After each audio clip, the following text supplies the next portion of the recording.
M news देख रहे हैं आप। मैं हूं आपके साथ नेहा वाले। इस खास बुलेटिन में आप सभी दर्शकों का स्वागत है। बुलेटिन में हर खबर से आपको रूबरू कराएंगे जिसका सीधा है आपसे सरोकार। लेकिन शुरुआत 4 अहम खबरों के साथ। टीवी स्क्रीन पर आपको 4 तस्वीरें दिखाएंगे और उन चारों खबरों को विस्तार से बताएंगे। एक एक खबर का जिक्र होगा और आपको बता दें, सबसे पहले खबर, आखिर जब केंद्र और दिल्ली सरकार को सुप्रीम कोर्ट की फटकार पड़ी तो क्या क्या बात हुई है। जिसके बाद बात करेंगे राजस्थान के सीएम अशोक गहलोत की, जो एक बार फिर से मुसीबतों में फंसते हुए नजर आ रहे हैं। और फिर आपको बताएंगे लखीमपुर हिंसा पर सुप्रीम सुनवाई का ताजा अपडेट। और सबसे आखिर में युगांडा में हुए आत्मघाती हमले की तस्वीरें भी आपको दिखाएंगे। इस बीच और अहम खबरों के साथ आपको रूबरू कराएंगे। लेकिन सबसे पहले इस वक्त की अहम खबर पर चर्चा करेंगे। दिल्ली एनसीआर, जहां पर फैले प्रदूषण पर एक बार फिर केंद्र और दिल्ली सरकार को सुप्रीम कोर्ट की खरी खरी सुननी पड़ रही है। बता दें कि राजधानी में बढ़ते प्रदूषण के बीच सुप्रीम कोर्ट में आज अहम सुनवाई हुई। इस दौरान कोर्ट ने कहा है कि सिर्फ बैठकें हो रही हैं, आप लोग कोई ठोस बात नहीं कर रहे, कोई ठोस कदम नहीं उठा रहे। साथ ही कोर्ट ने यह भी कहा कि कुछ दिन सड़क से गाड़ियां हटाकर सिर्फ सार्वजनिक परिवहन चलाने जैसी बातें क्यों नहीं की जाती।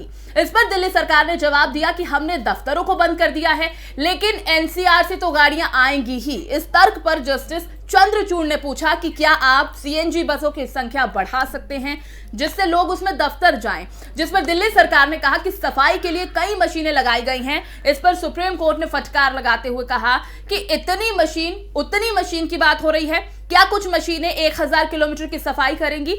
तो यानी कि अब साफ है, प्रदूषण बढ़ता जा रहा है, सरकार कटघरे में है। और सवाल अब सुप्रीम कोर्ट पूछ रहा है कि बैठकें हो रही हैं, आए दिन हो रही हैं, लेकिन इसका समाधान क्या है।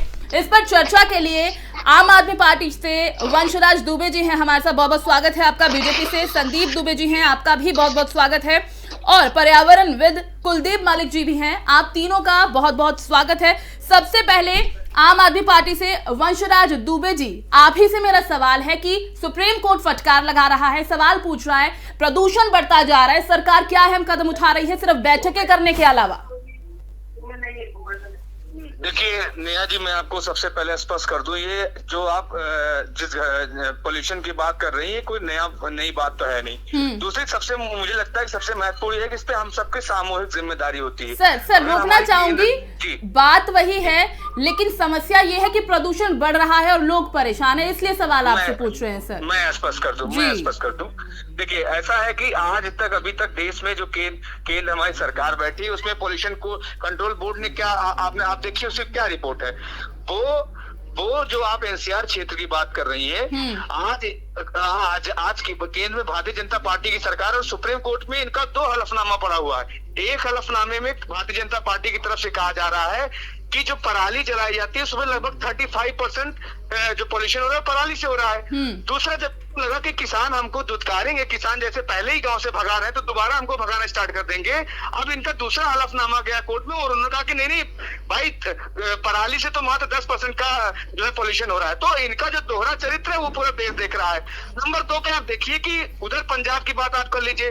पंजाब में भाई पोल्यूशन बढ़ा तो जिम्मेदार आम आदमी पार्टी ने दिल्ली में क्या किया, इस बात तो इस होनी चाहिए ना। आप देखिए कि वहां पर डिकम्पोजर के लिए हम लोगों ने किस स्तर पे किसानों को मदद पहुंचाई कि उनकी पराली को हम 1 हफ्ते के अंदर उसको कैसे खाद में तब्दील कर देते हैं। क्या केंद्र सरकार इससे बढ़ के कोई फैसला नहीं ले सकती? ठीक है, संदीप दुबे जी से जवाब ले लेते हैं। संदीप दुबे जी, केंद्र सरकार क्या कर रही है? आम आदमी पार्टी कह रही है सिर्फ आप अपना दोहरा चरित्र दिखा रहे हैं और कुछ नहीं। देखिए, हमें लगता है कि मैं मित्र के जैसा मैं बुराई तो नहीं कर सकता, लेकिन मैं इतना जरूर कह सकता हूँ कि जब से अरविंद केजरीवाल की सरकार दिल्ली में बनी है तब से ही पोल्यूशन की ये घटनाएं इस तरह से बढ़ती जा रही है। ये जब समस्या आता है तो उसके बाद ये परेशान हो जाते हैं, दिल्ली के लोगों को परेशान करते हैं। लेकिन वंशराज जी कह रहे हैं कोई नई बात नहीं है, प्रदूषण तो हमेशा होता है। नहीं, बिल्कुल, जब से इनकी सरकार बनी है पोल्यूशन की रेशियो आप देखेंगे दिल्ली में बहुत ज्यादा हो गई।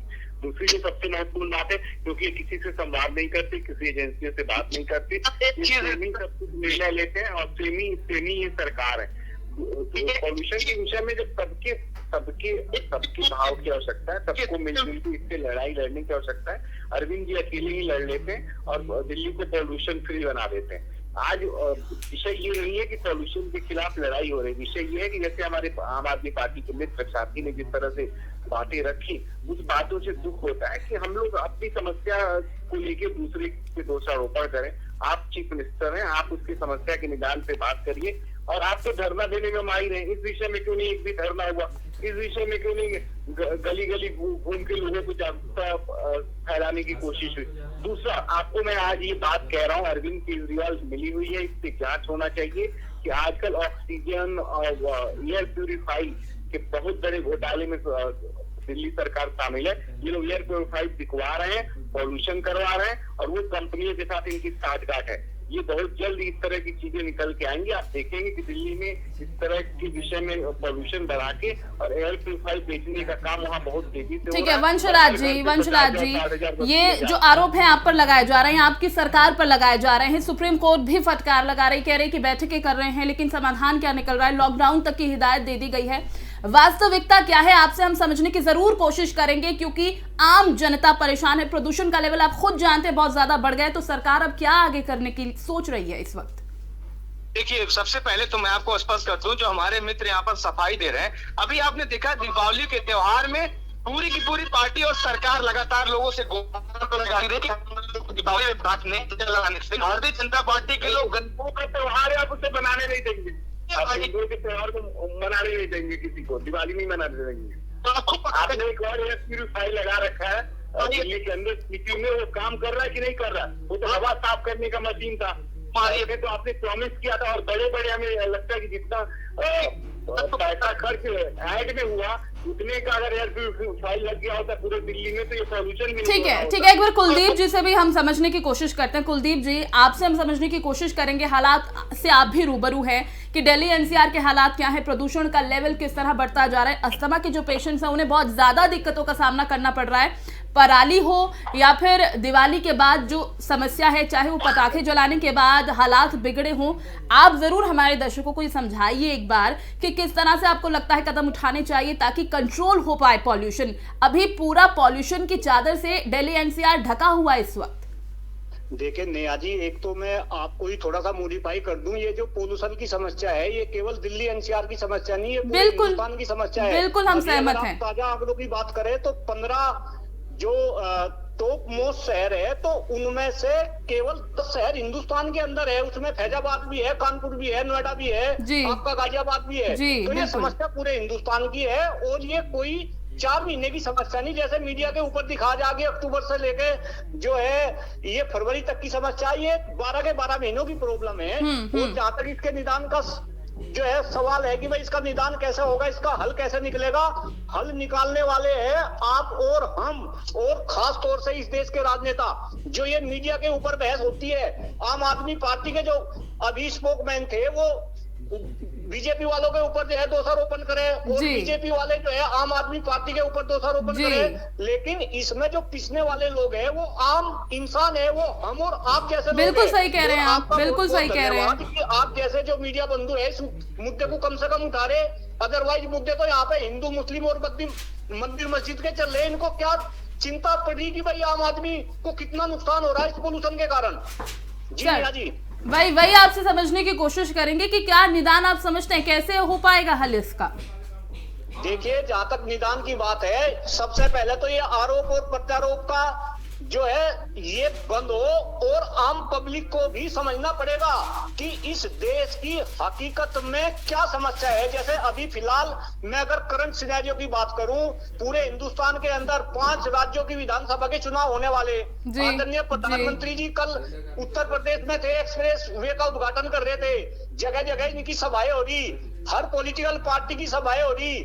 क्या किसी पॉलिटिकल पार्टी की सभा में किसी भी पॉलिटिकल पार्टी का नेता आपने पर्यावरण के मुद्दे को उछालते हुए देखा? क्या अच्छी शिक्षा व्यवस्था के मुद्दे को उछालते? ठीक है सर, हम समझ पा रहे हैं कि आपका कहना यह है कि सरकार और पक्ष विपक्ष तो एक दूसरे पर आरोप प्रत्यारोप लगाता रहेगा। सर, सत्ता में है और विपक्ष है तो एक दूसरे पर आरोप प्रत्यारोप का सिलसिला हमेशा से चलता ही आ रहा है, और ये मुझे लगता है कि यूं ही बरकरार भी रहेगा।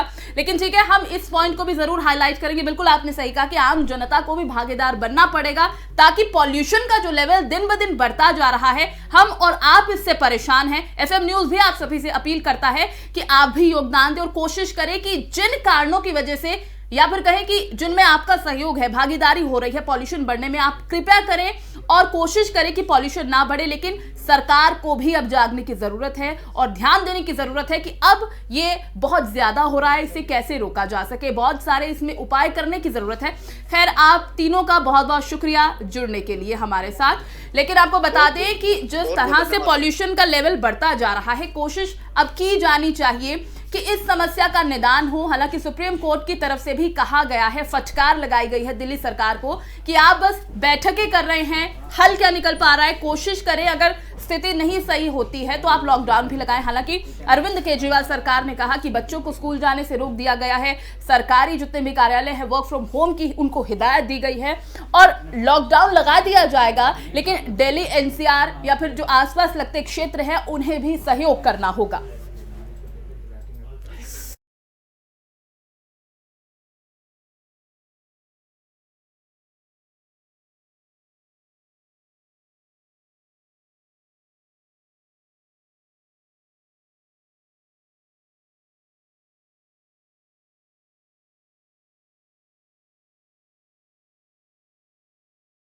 तो बहुत सारी समस्याएं हैं, पराली जलाना भी एक बड़ा इसमें कारण माना जा रहा है। लेकिन अब देखने वाली बात यह होगी, जब एक तरफ तो सुप्रीम कोर्ट फटकार लगा रही है सरकार को अब निदान करने के लिए या फिर इस समस्या का समाधान करने के लिए क्या कोशिशें, क्या उपाय किए जाते हैं। फिलहाल एक छोटे से ब्रेक के लिए रुक रहे हैं। ब्रेक के उस पार भी खबरों का सिलसिला जारी रहेगा।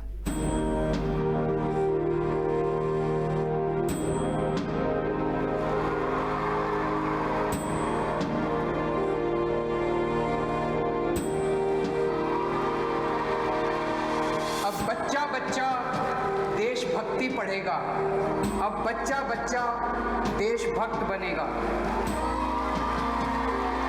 दिल्ली के स्कूलों में हमने देशभक्ति पाठ्यक्रम पढ़ाना शुरू किया है। जब हर बच्चा भारत माँ का वीर सपूत बनेगा, तभी बनेगा भगत सिंह के सपनों का भारत, तभी बनेगा बाबा साहब के सपनों का भारत।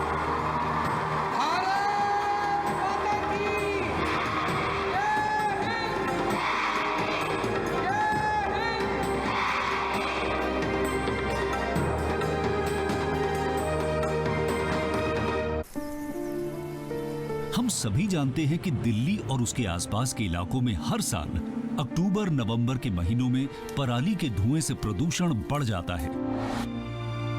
सर्दियों में पंजाब, हरियाणा और उत्तर प्रदेश में पराली के जलने वाले धुएं से दिल्ली के करोड़ों लोगों को सांस लेने में तकलीफ होती है। हमारे किसान भाइयों को मजबूरी में अपनी पराली जलानी पड़ती है क्योंकि उनके पास कोई और दूसरा रास्ता ही नहीं होता। अब दिल्ली सरकार ने पराली से होने वाले प्रदूषण को खत्म करने के लिए एक ठोस कदम उठाया है। दिल्ली सरकार ने भारतीय कृषि अनुसंधान संस्थान पूसा द्वारा विकसित बायो डीकंपोजर तकनीक को दिल्ली में लागू कर दिया है। पूसा इंस्टीट्यूट के बायो डीकंपोजर तकनीक से पराली को गलाकर वहीं खाद में बदला जा सकता है। दिल्ली सरकार ने इस तकनीक को लागू कर दिया है और इसका सारा खर्च दिल्ली सरकार उठा रही है। और जब खेत में ही उस पराली का खाद बन जाएगा तो वो जमीन की उर्वरता भी बढ़ाएगा, मतलब किसानों की अगली फसल भी बढ़िया होगी। यही तो हमारे किसानों को चाहिए। और सबसे बड़ी बात, जब पराली नहीं जलेगी तो प्रदूषण भी नहीं होगा। इसमें सबका फायदा है। पहले हमें अपनी पराली जलानी पड़ती थी, लेकिन इस बार हमें ऐसा नहीं करना पड़ा। दिल्ली सरकार ने पराली को खाद में बदलने के लिए हमारे खेतों में ये छिड़काव करवाया। ये बहुत ही आसान था और हमें तो बहुत फ़ायदा हुआ। ये पूरा काम दिल्ली सरकार ने खुद कराया है, हमें तो एक पैसा नहीं देना पड़ा और हमारी पराली यही खेत में ही खाद बन गई है और प्रदूषण भी नहीं हुआ।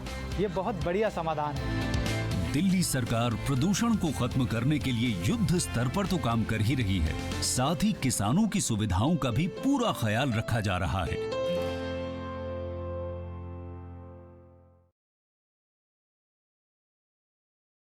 ब्रेक के बाद आप सभी का स्वागत है। बॉलीवुड एक्ट्रेस कंगना रनौत ये कहकर विवाद खड़ा कर चुकी हैं कि भारत को असली आजादी 2014 में मिली। वही 1947 में देश को जो स्वतंत्रता मिली थी वो भीख में मिली थी। पहले भी विवादास्पद बयान देती रही कंगना अपने नए बयान से एक बार फिर विवाद में घिर चुकी हैं और इस बयान की चारों तरफ आलोचना हो रही है। न सिर्फ आलोचना हो रही है बल्कि कंगना का विरोध भी किया जा रहा है। बताते चले कि कंगना के इस बयान को लेकर उनको चारों तरफ घेरा जा रहा है और कंगना यही नहीं रुकी। कंगना रनौत का दावा है कि सुभाष चंद्र बोस और भगत सिंह को महात्मा गांधी से कोई समर्थन नहीं मिला। उन्होंने महात्मा गांधी के अहिंसा के मंत्र का मजाक उड़ाते हुए कहा कि दूसरा गाल आगे करने से भीख मिलती है, ना कि आजादी। कंगना रनौत ने पिछले हफ्ते कहा था कि 1947 में भारत को आजादी नहीं बल्कि भीख मिली थी। असली स्वतंत्रता 2014 में मिली जब नरेंद्र मोदी की सरकार सत्ता में आई। अब इस पर शिवसेना सांसद संजय राउत ने कंगना रनौत द्वारा की गई महात्मा गांधी की आलोचना के जवाब में कहा कि चीन हमारी सीमा के अंदर घुस रहा है, हम क्या कर रहे हैं? ये केंद्र की मोदी सरकार द्वारा दूसरा गाल आगे करने जैसा ही है।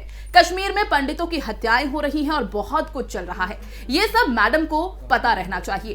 पीलीभीत से सांसद वरुण गांधी ने भी अपने ट्विटर हैंडल पर कंगना रनौत के बयान वाला वीडियो क्लिप शेयर किया था, जिसमें कंगना को कहते हुए सुना जा सकता है 1947 में आजादी नहीं बल्कि भीख मिली थी और जो आजादी मिली है वो 2014 में मिली है। वरुण ने कहा यह राष्ट्र विरोधी कृत्य है और इसे यही कहा जाना चाहिए।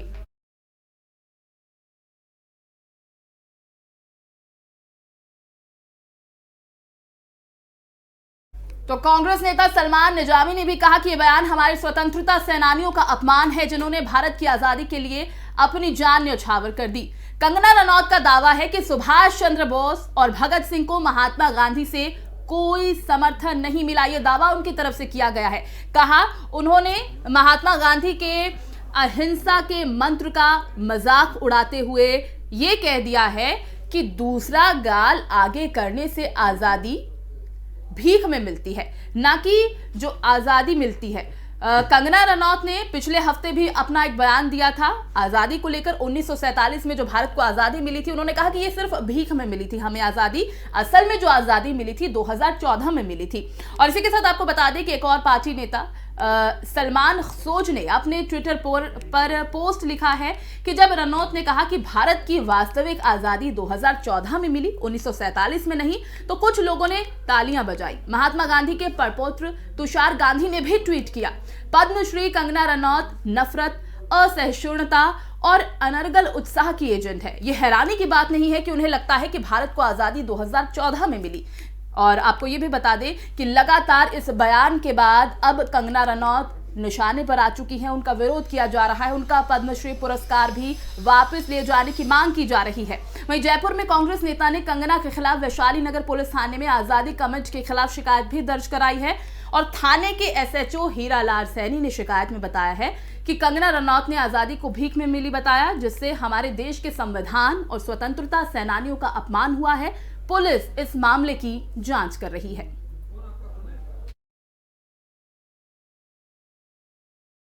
वहीं लखीमपुर हिंसा मामले में सुनवाई के दौरान बुधवार को सुप्रीम कोर्ट ने जांच की निगरानी का जिम्मेदारी पंजाब और हरियाणा हाईकोर्ट के पूर्व जज राकेश कुमार जैन को दी है। साथ ही कोर्ट ने मामले की जांच कर रही SIT टीम में 3 वरिष्ठ IPS अधिकारियों को भी नियुक्त किया है। इसमें पद्मजा चौहान, दीपेंद्र सिंह, SB सिरडोकर का नाम भी शामिल है। सुप्रीम कोर्ट ने आदेश जारी कर कहा कि मामले में रोजाना की जाने वाली जांच की कार्यवाही और कार्रवाई की निगरानी पंजाब और हाईकोर्ट के रिटायर्ड जज जस्टिस राकेश कुमार जैन करेंगे। कोर्ट ने पहले भी बता दिया था कि बुधवार को मामले की जांच की निगरानी के लिए रिटायर्ड जज की नियुक्ति की जा सकती है। उत्तर प्रदेश सरकार ने भी पूर्व जज की निगरानी में लखीमपुर खीरी हिंसा मामले में प्रतिदिन के आधार पर राज्य के SIT द्वारा जांच कराने के सुझाव पर सहमति जताई थी। बताते चले कि 3 अक्टूबर को हुई इस हिंसा में 4 किसानों समेत 8 लोगों की मौत हुई थी। इससे पहले हुई सुनवाई के दौरान प्रधान न्यायाधीश NV रमन, न्यायमूर्ति सूर्यकांत और न्यायमूर्ति हिमा कोहली की पीठ ने SIT जांच में छोटी रैंक के पुलिस अधिकारियों के शामिल होने के मुद्दों को भी उठाया था और उत्तर प्रदेश कैडर के उन भारतीय पुलिस सेवा के अधिकारियों के नाम भी मांगे थे जो राज्य के मूल निवासी नहीं हैं, ताकि उन्हें जांच टीम में शामिल किया जा सके। सुनो।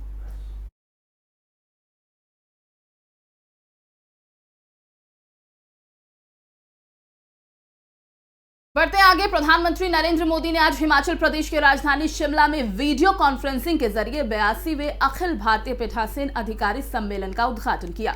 इस दौरान पीएम मोदी ने कहा कि हमें आने वाले सालों में देश को नई ऊंचाइयों पर लेकर जाना है, असाधारण लक्ष्य हासिल करने हैं। सदन ने आचार और व्यवहार से सही होना चाहिए।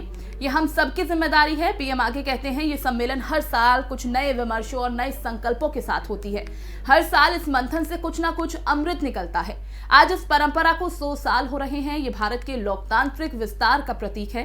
पीएम मोदी ने आगे कहा, क्या साल में 3 से 4 दिन सदन में ऐसे रखे जा सकते हैं जिसमें समाज के लिए कुछ विशेष कर रहे जनप्रतिनिधि अपना अनुभव बताएं। उन्होंने कहा, हम क्वालिटी डिबेट के लिए भी अलग से समय निर्धारित करने के बारे में सोच सकते हैं क्या? ऐसे डिबेट जिसमें मर्यादा का, गंभीरता का पूरी तरह से पालन हो, कोई किसी पर राजनीतिक छींटाकशी ना करे। बता दें कि अखिल भारतीय पीठासीन अधिकारियों का सम्मेलन भारत में व्यवस्थापिकाओं की शीर्ष संस्था है जो 2021 में अपना शताब्दी वर्ष मना रही हैं।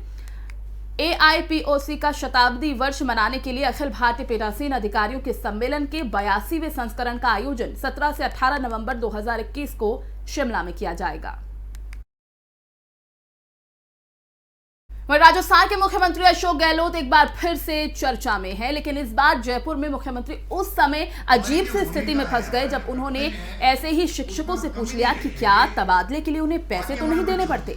मुख्यमंत्री के इस सवाल पर सभी शिक्षकों ने एक ही स्वर में आवाज बुलंद करते हुए कहा कि हाँ, उन्हें ट्रांसफर के लिए पैसे देने पड़ते हैं।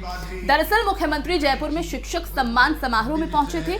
मंच पर शिक्षा मंत्री गोविंद डोटासरा की मौजूदगी में शिक्षकों ने सीएम के सामने भ्रष्टाचार की पोल खोल दी।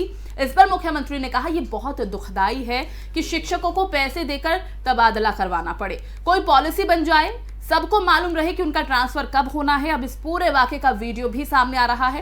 वहीं मुख्यमंत्री के सामने भ्रष्टाचार की पोल खोल दिए जाने पर राज्य के शिक्षा मंत्री गोविंद सिंह ने भी अपनी बात कही। सीएम के नेतृत्व में ट्रांसफर पॉलिसी से इस प्रथा को पूरी तरह से खत्म कर दिया जाना चाहिए। आपको बता दें कि अब ये वीडियो भी सामने आया है शिक्षकों को लेकर।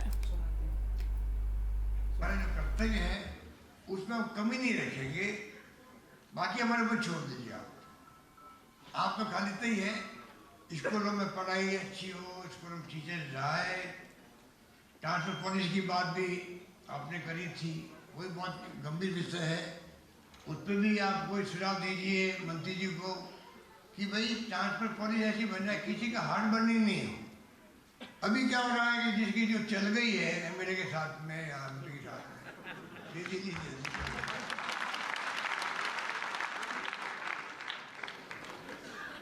और एमएलए साहब आके सब कपड़े फाड़ते हैं मंत्री जी कि मेरे लिए आपने पैसा देखिए, मेरे 150 दिए, मेरे 200 के। अरे भाई कोई अंत तो हो। और फिर हम सुनते हैं कि ये बार तो पैसे गिराने पड़ते हैं। आप बताओ कि सही बात है नहीं, मुझे नहीं मालूम है। पैसे देने पड़ते हैं क्या?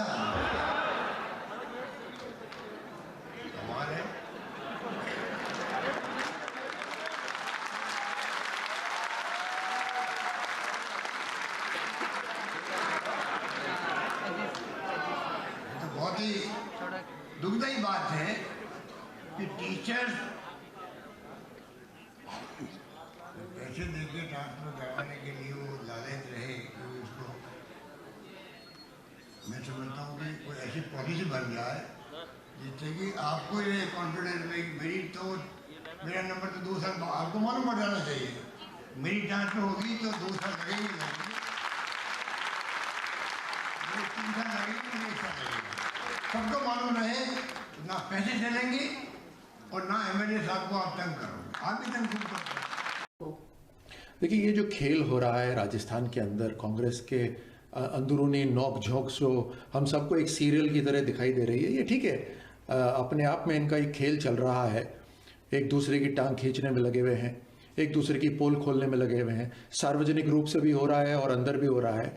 लेकिन आप अपना खेल खेलिए, लेकिन राजस्थान का बंटाधार जो हो रहा है वो खुलेआम हो रहा है। लूट, डकैती, महिलाओं के ऊपर अत्याचार, दलितों के ऊपर अत्याचार, उस पर हम नंबर 1 हो रखे हैं। और आज देखिए सरेआम पूछा जा रहा है कि पैसे दिए जा रहे हैं क्या ट्रांसफ़र के लिए, और सब लोग बोल रहे हैं हाँ। और मुख्यमंत्री साहब और एजुकेशन मिनिस्टर उसी मंच पे बैठे और देख रहे हैं, और शायद ये कहेंगे कि FIR कर लीजिए। नहीं, अब गवर्नेंस कहाँ है राजस्थान में? पर सरकार छुट्टी पे गई हुई है क्या पिछले 3-4 साल से? आपको सत्ता में सिर्फ इसलिए आना है कि अपनी कुर्सी बचा के रखना है। आपको लूट मचा के रखनी है। खुली छूट मची हुई है राजस्थान के अंदर। सब जानते हैं कि चाहे मंत्री हो, चाहे वहाँ पर जो भी जिनको भी जिम्मेदारियां दी हुई हैं, खुली छूट मची हुई है। चाहे अधिकारी हो, और लूट रही है वो है साधारण जनता। तो ये नहीं चल सकता राजस्थान के अंदर। इस विषय पर शिक्षा मंत्री ने सफाई देने की कोशिश भी की, तो सीएम ने कहा कि हम बाद में इस विषय पर बात करेंगे। मतलब एक मंच पर ऐसी जहां शिक्षा मंत्री राजस्थान के उनके जो डिपार्टमेंट के बारे में सार्वजनिक रूप से सवाल पूछा गया, वो भी मुख्यमंत्री द्वारा, जहां जनता ने एक नहीं दो बार, जनता नहीं माफ कीजिए, टीचर्स ने सरेआम कहा कि ट्रांसफर्स के अंदर पैसे ले जा रहे हैं, तो ऐसे मामले में तो एक तरह से इंक्वायरी जनता के सामने हुई, उसका फैसला जनता ने सुनाया। अब एजुकेशन मंत्री को मॉरल उस पे जिम्मेदारी पर अपना पद त्याग देना चाहिए।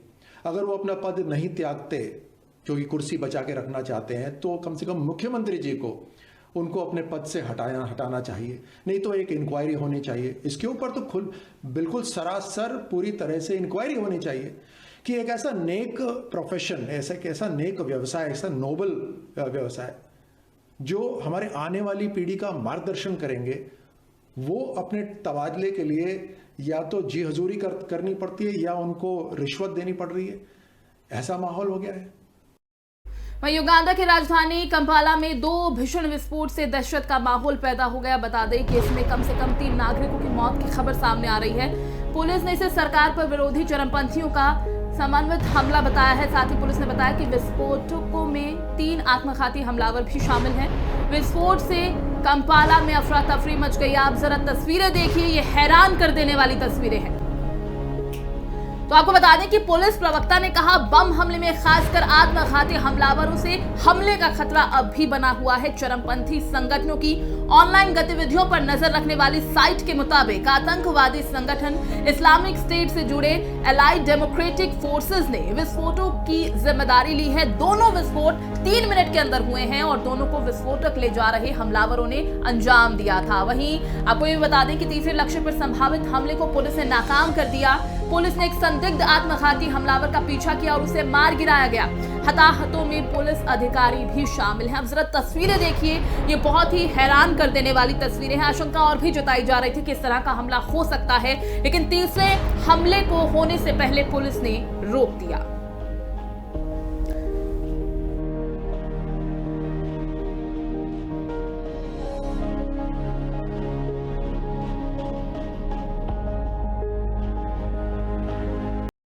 इस बुलेटिन में फिलहाल बस इतना ही। बाकी खबरों के लिए आप देखते रहिए FM न्यूज।